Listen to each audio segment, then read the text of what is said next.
Hi, my name is Murauer. I'm from the University of Innsbruck, and the title of our submission is creatively called Detecting Conspiracy Tweets Using Support Vector Machines. So for the first subtask, we focused on text classification, and our sources of text were the tweet message body, an obvious choice, and in addition we also crawled the websites that were linked in the tweets and extracted the content of the HTML title tags from those pages. And as a third source of text, we also extracted any text from the images that were included in the tweets using optical character recognition. From these texts, we then extracted basic text classification features like word and character engrams.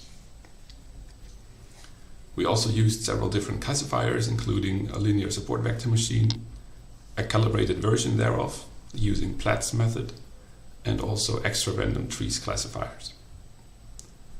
We had several hyperparameters that we tested in the grid search, including the size of the engrams, the support vector machine regulation term, and the number of trees used in the classifiers. And on this slide, we can see the coefficients of the support vector machine, in this case for the word unigrams, that quite nicely give an impression of the importance of the single terms within the tweets.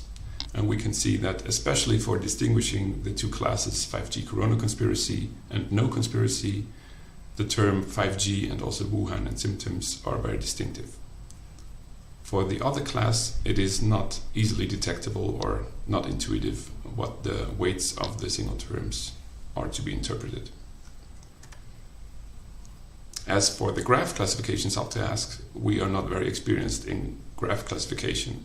Therefore, our approach was to take the next Python library, network_X, and calculate some standard graph network features with this library, including the order, in degree, out degree, page rank, or hits.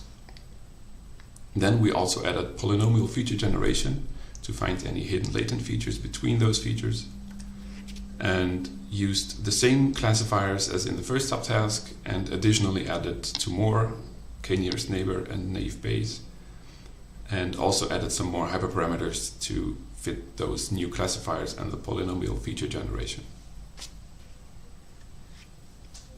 The results show that our evaluation runs are quite matching to the training runs that we did for the first subtask, and deteriorated a little bit for the second subtask. And we can also see that the second subtask, the performance of the second subtask is far below the first one, which we attribute to our lack of knowledge in graph classification in general.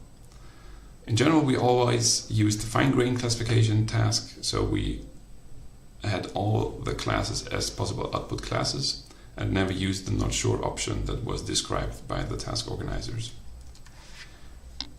As of filming this video, we still don't know how we compare to the other participants, but we're quite sure that especially our graph approach is too naive to be competitive at this moment.